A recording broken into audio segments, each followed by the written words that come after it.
तो क्या अब चुनाव आयोग ये आखिरकार मान रहा है कि चुनावों में वोटर्स को लेकर धांधली हो रही है? आखिर क्या वजह है कि चुनाव आयोग को अब आपके वोटर कार्ड को आधार कार्ड से जोड़ने की जरूरत पड़ रही है? याद कीजिए दोस्तों, राहुल गांधी ने यह मुद्दा उठाया था एपिक नंबर्स का, यानी कि आपके वोटर पहचान पत्र में 10 अंकों का जो एपिक नंबर होता है, अब इसे जोड़ा जाएगा आधार कार्ड के साथ। याद कीजिएगा दोस्तों, राहुल गांधी ने सुप्रिया सुले और संजय राउत के साथ प्रेस कॉन्फ्रेंस किया था और 3 सवाल पूछे थे। महाराष्ट्र के चुनावों में किस तरह से नए वोटर्स जोड़े जा रहे हैं, और यह सवाल सिर्फ राहुल गांधी ने नहीं उठाए थे, ममता बनर्जी ने भी कहा था कि किस तरह से एक एपिक नंबर पर कई वोटर्स हैं और इन वोटर्स को कहां से लाया जा रहा है, अलग अलग राज्यों से। और भारतीय जनता पार्टी अपने पक्ष में पश्चिम बंगाल में वोट करवाएगी। खबर बड़ी है, चुनाव आयोग का क्या फैसला है आपके स्क्रीन पर। वोटर कार्ड को आधार से लिंक करने की तैयारी, प्रक्रिया पर एक्सपर्ट्स की चर्चा जल्द शुरू होगी। सुप्रीम कोर्ट 2015 में इस पर रोक लगा चुकी थी। राहुल गांधी की कोशिशें रंग लाई हैं और यह खबर क्या है आपकी स्क्रीन पर। केंद्र सरकार वोटर आईडी और आधार को लिंक करने की तैयारी कर रही है। इसे लेकर मंगलवार को चुनाव आयोग और unique identification authority of India यानी यूआईडीएआई के अधिकारियों की बैठक हुई। इसमें दोनों को लिंक करने पर सहमति बनी। अब जल्द ही इस पर एक्सपर्ट्स की राय ली जाएगी। आयोग का कहना है कि वोटर कार्ड को आधार से जोड़ने का काम मौजूदा कानून और सुप्रीम कोर्ट के निर्देशों के अनुसार किया जाएगा। इससे पहले 2015 में भी ऐसी कोशिश हो चुकी है, लेकिन सुप्रीम कोर्ट ने इसे खारिज कर दिया था। दोस्तों, मैं आपको बतलाना चाहूंगा कि राहुल गांधी ये मुद्दा लगातार उठाते रहे, और न सिर्फ राहुल गांधी, ये मुद्दा जो है ममता बनर्जी उठाती रही हैं। वोटर्स लिस्ट में धांधली का मुद्दा अरविंद केजरीवाल भी उठाते रहे हैं, मगर चुनाव आयोग की कान में जू तक नहीं रहेंगी। अब वो लोग ये फैसला तो उठा रहे हैं, मगर असली मुद्दे से वो अब भी भाग रहे हैं। राहुल गांधी ने इस पर क्या प्रतिक्रिया दी आपके स्क्रीन पर। राहुल कहते हैं, आज भारत के चुनाव आयोग ने ऐलान किया कि वोटर आईडी को आधार से जोड़ा जाएगा। कांग्रेस और इंडिया गठबंधन लगातार वोटर्स लिस्ट से जुड़ी समस्याओं को उठा रहे हैं, जिनमें असामान्य रूप से ज्यादा नाम जोड़ना, बिना वजह नाम हटना और डुप्लीकेट वोटर आईडी नंबर जैसी बातें शामिल हैं। आधार से लिंक करने से डुप्लीकेट वोटर आईडी की समस्या हल हो सकती है, लेकिन सबसे गरीब और हाशिए पर खड़े लोग इस प्रोसेस में ज्यादा दिक्कतों का सामना कर सकते हैं। चुनाव आयोग को यह सुनिश्चित करना चाहिए कि किसी भी भारतीय को वोट देने के अधिकार से वंचित न किया जाए और साथ ही प्राइवेसी से जुड़ी चिंताओं का भी समाधान किया जाए। अब जब चुनाव आयोग ने इस समस्या को स्वीकार कर लिया है, तो मैं अपनी पहले की मांग दोहराता हूं कि वोटर लिस्ट में नाम जोड़ने और हटाने के मुद्दे पर भी ध्यान दिया जाए। सबसे पहले महाराष्ट्र 2024 विधानसभा और लोकसभा चुनावों की पूरी इलेक्टोरल फोटो रूल्स को सार्वजनिक किया जाए। और मैं आपको याद दिलाना चाहूंगा कि सुप्रिया सुले और संजय राउत के साथ प्रेस कॉन्फ्रेंस में राहुल ने 3 अहम सवाल उठाए थे। पहला सवाल आपके स्क्रीन पर। सबसे पहला सवाल, 5 साल में जितने वोटर लिस्ट में ऐड किए गए थे, उससे ज्यादा वोटर महाराष्ट्र में 5 महीनों में ऐड हुए हैं। जी हां राहुल, यहां पर यह सवाल पूछ रहे हैं कि जितने वोटर्स जुड़े पिछले 5 महीनों में, उतने वोटर्स तो पिछले 5 साल में नहीं जुड़े, तो ये वोटर्स कहां से आए? दूसरा सवाल आपके स्क्रीन पर। महाराष्ट्र का पॉपुलेशन सरकार के मुताबिक, महाराष्ट्र का अडल्ट पॉपुलेशन सरकार के मुताबिक 9.54 करोड़। महाराष्ट्र का एडल्ट पॉपुलेशन 9.54 करोड़।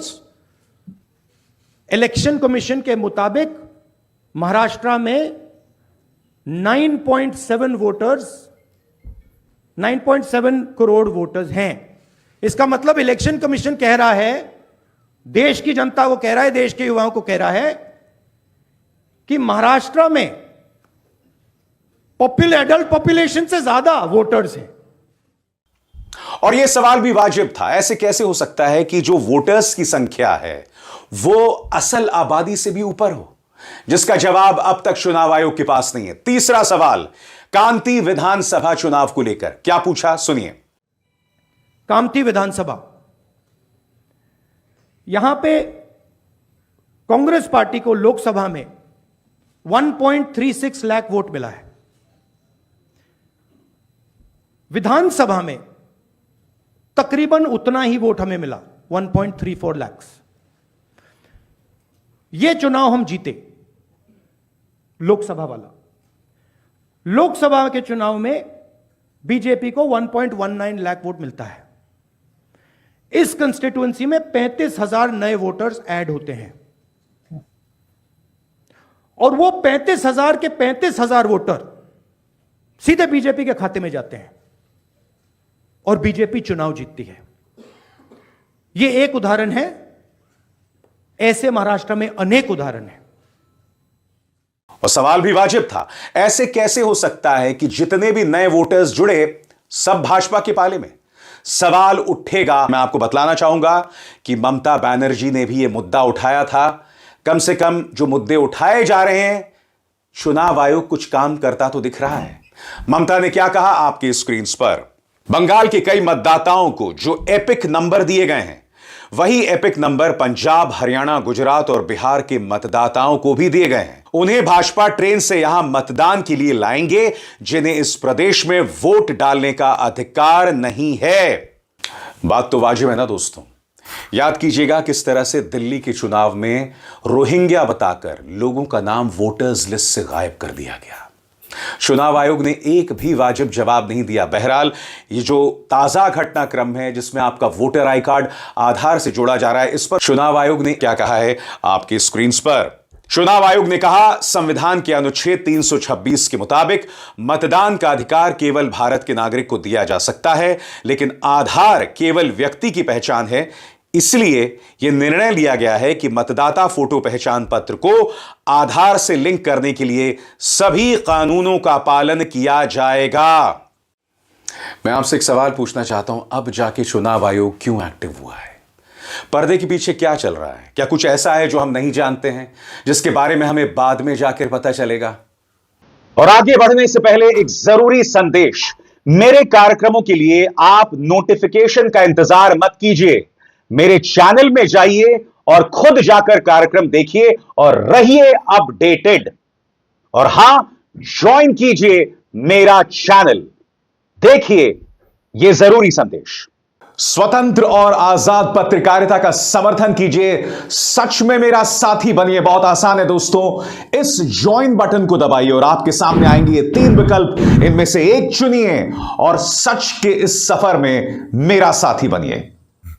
राहुल गांधी इस मुद्दे पर लगातार बने हुए हैं। याद है आपको, संसद में उन्होंने इस पर चर्चा की मांग की थी, मगर देखिएगा ओम बिरला साहब के तेवर। यही ओम बिरला साहब जब प्रधानमंत्री नरेंद्र मोदी को देख रहे होते हैं तो चेहरे पर क्या मुस्कान होती है, और जब राहुल गांधी सवाल उठा रहे होते हैं तो तेवर देखिएगा क्या थे। स्पीकर सर, आपने सही बात बोली कि वोटर लिस्ट क्या सरकार बनाती है। मैंने नहीं बोला नहीं, आपने बोला क्या, और आपने सही बोला कि सरकार वोटर लिस्ट नहीं बनाती है। मगर पूरे देश में वोटर लिस्ट पर सवाल उठ रहे हैं, हर स्टेट में, हर ऑपोजिशन के स्टेट में, और महाराष्ट्र में black and white voter list पे सवाल उठे हैं। तो पूरा ऑपोजिशन मिलकर सिर्फ ये बोलने दीजिए, पूरा ऑपोजिशन सिर्फ मिलकर यह कह रहा है कि वोटर लिस्ट पे यहां पे एक डिस्कशन हो जाए। ओके, आप बनाते नहीं हो, इसको हम एक्सेप्ट कर रहे हैं, आप डिस्कशन तो कीजिए। लगातार बीच में गतिरोध पैदा करना, व्यवधान पैदा करना, यह देश के लोकतंत्र का सवाल है, चुनावों का सवाल है। अगर चुनाव पारदर्शी नहीं होंगे तो लोकतंत्र के क्या मायने रह जाते हैं। मैंने कई बार आपसे कहा है दोस्तों, जो लोग ईवीएम हैक करने की बात करते हैं, मैं उस पर विश्वास नहीं करता, मगर हां, वोटर्स लिस्ट में धांधली हो सकती है और यह बार बार प्रमाणित हो रहा है। याद है आपको दिल्ली में क्या हुआ था? अरविंद केजरीवाल ने बाकायदा पर्दाफाश किया था कि किस तरह से लोगों को वोटर्स लिस्ट से हटा दिया गया। इन सवालों के जवाब अब भी चुनाव आयोग के पास नहीं है। सुनिए क्या कहा गया था। आज हम आपके सामने कुछ ऐसे लोगों को पेश कर रहे हैं जिन लोगों के नाम कटे हुए हैं। नाम काटने की एप्लीकेशन दी गई, लेकिन वो लोग मौजूद हैं, वहीं रह रहे हैं। ये सब वो लोग हैं जो आज आए हैं वहां से। कुछ ही लोगों को हम ला पाए, बहुत सारे लोगों को नहीं ला पाए। उपेंद्र कुमार जी होंगे यहाँ पे। उपेंद्र जी, आप ए 334 में ही रहते हैं, तो आप शिफ्ट तो नहीं हुए वहां से? वहीं पे रहते हैं आप? अपना कोई वो कार्ड वार्ड लाए हैं साथ? ये इनका कार्ड है, ये वहीं रहते हैं। बीजेपी ने इनका वोट काटने के लिए एप्लीकेशन डाली हुई है। उमा देवी जी, आप B8 अंबेडकर नगर में रहती हैं, आप भी शिफ्ट तो नहीं हुए? इनका भी वोटर कार्ड काटने के लिए बीजेपी ने डाला हुआ है। शंभू कुमार, आप B326 में रहते हैं, खुद का है, पूरे परिवार का वोट काट दिया इनका, ये बता रहे हैं। सुनील कुमार, B326 में रहते हैं, आप शिफ्ट तो नहीं हुए, वहीं रह रहे हैं। सुकेश कुमार, सुकेश जी, आप भी B326 में रहते हैं। ये और भी बहुत सारे लोग हैं। आप इसके बाद मीडिया के लोग इनसे बातचीत कर सकते हैं। और कई लोग आए हुए हैं, मैं सबका नाम तो यहाँ नहीं ले पाऊंगा, लेकिन आप इनसे बातचीत कर सकते हैं। सब लोग जिंदा हैं, वहीं रह रहे हैं, और इनके सबके 11,000 जीवित लोगों के, मौजूदा लोगों के वोट काटने के लिए भारतीय जनता पार्टी ने इलेक्शन कमीशन में अप्लाई कर दिया। और इलेक्शन कमीशन चोरी छिपे, बिना लोगों को बताए, बिना वेबसाइट पे डाले, इलेक्शन कमीशन जो है इनके वोट काटने की साजिश रच रहा है। तो ये मुद्दा राहुल भी उठा रहे हैं, ममता भी उठा रही हैं, और केजरीवाल भी। और भाजपा और उसका प्रचार तंत्र, उसका पालतू मीडिया क्या करता है कि साहब ये लोग हार जाएंगे, इस तरह से जमीन तैयार कर रहे हैं। मुद्दा हार जीत का नहीं है, मुद्दा है चुनावी प्रक्रिया में पारदर्शिता का, और उस पारदर्शिता से कोई नहीं बच सकता। याद कीजिएगा, अखिलेश ने संसद में खड़े होकर कहा था कि कल को अगर हम जीत भी जाएं तब भी मैं ईवीएम से चुनाव नहीं करवाना चाहता, तब भी हम बैलेट पेपर से चुनाव करवाना चाहेंगे। ऐसा क्यों हो रहा है? क्योंकि जब चुनाव आयोग में राजीव कुमार जैसे मुख्य चुनाव आयुक्त रहे हों, अब ये रिटायर हो गए, इनकी जगह जो शख्स लाए गए हैं वो अमित शाह के साथ पहले काम कर रहे थे, तो ये पारदर्शिता है चुनाव आयोग की। तो सबसे पहले चुनाव आयोग को अब भी कई सवालों का जवाब देना है। सवाल नंबर 1, रहस्यमय तरीके से इतनी बड़ी तादाद में वोटर्स कैसे आ जाते हैं? इन सवालों का जवाब तो देना ही पड़ेगा। सवाल नंबर 2, आखिर क्या वजह? और यह सवाल जो है चुनाव आयोग से नहीं है, भाजपा सरकार से है। चुनाव आयुक्तों के चुनाव में विपक्ष की भूमिका क्यों ना बढ़ाई जाए? सबसे बड़ी बात, इस वक्त पूरी तरह से झुका हुआ है मामला सत्ता पक्ष की तरफ, क्योंकि चुनाव आयोग का चुनाव कौन करता है? प्रधानमंत्री, कैबिनेट का मंत्री और नेता विपक्ष। 2 वर्सेस 1। क्यों? निष्पक्षता क्यों नहीं, जो सुप्रीम कोर्ट ने अपने आदेश में कहा था? उसमें 3 लोग थे, प्रधानमंत्री, नेता विपक्ष और chief justice of supreme court, मगर इसे भाजपा सरकार ने धराशायी कर दिया और हटा दिया। तो ये तमाम मुद्दे हैं जिससे हम मुंह नहीं मोड़ सकते।